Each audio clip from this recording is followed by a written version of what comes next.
Good morning Philippines! Good afternoon here in US! So bali ito po yung part 2 ng in-upload ko kahapon. My first Christmas with Family Oats. Bali family po sila sa father's side ni F. Bali ang fiancé ko po, ang partner ko po. Tapos yan pong kumakanta, pinsan niya po yan. Mga pinsan niya po yan at mga asawa po ng pinsan niya at saka mga tito-tita niya, mga pamangkin niya. Kung mapapansin niyo po, masarap po silang kasama kasi talagang sasabayan kanila sa saya, sa inuman, sa tawanan, sa kainan. Napakarami pong handa ni Tita Ye. Birthday din po kasi niya ng Pasko. Bali na December 24, nandun po ako sa family ko. And then December 25, andyan naman po ako sa family ni F. Bali nagbalik bayan po ako niyan. First meeting ko rin po sa kanila yan. Dahil yung iba na-meet ko po sila sa Santa Mesa and then nag-BGC kami, nag-disco. Tapos yung iba nga, diyan ko na na-meet.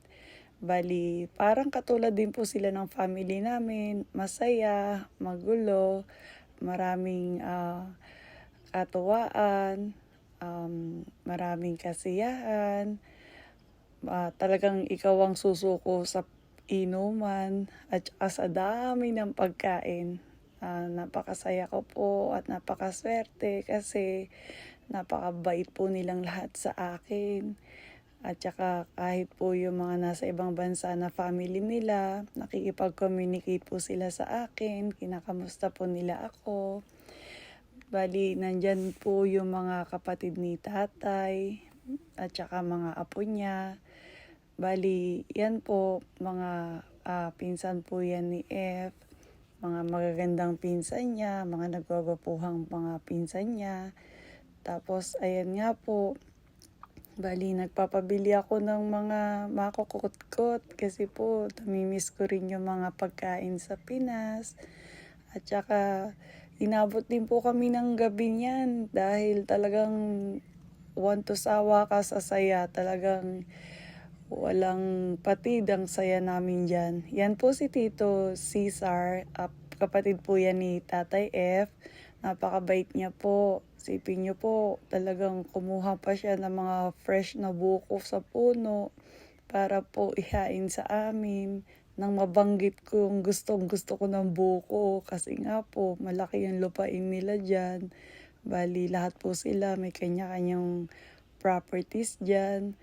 Kaya ganyan, talagang ganyan sila kabait sa'yo. Lahat ng gusto mo, hanggat kaya nilang ibigay, ibibigay nila sa'yo. Kaya mahal na mahal ko po sila. Mahal na mahal ko din ang family ko. Kaya nga po, nagkaroon ng chance na nagkasama po kami last year. And then, yan nga po, kita ninyo, kahit umuulan na dyan, talagang nanguha pa si Tito ng maraming buko.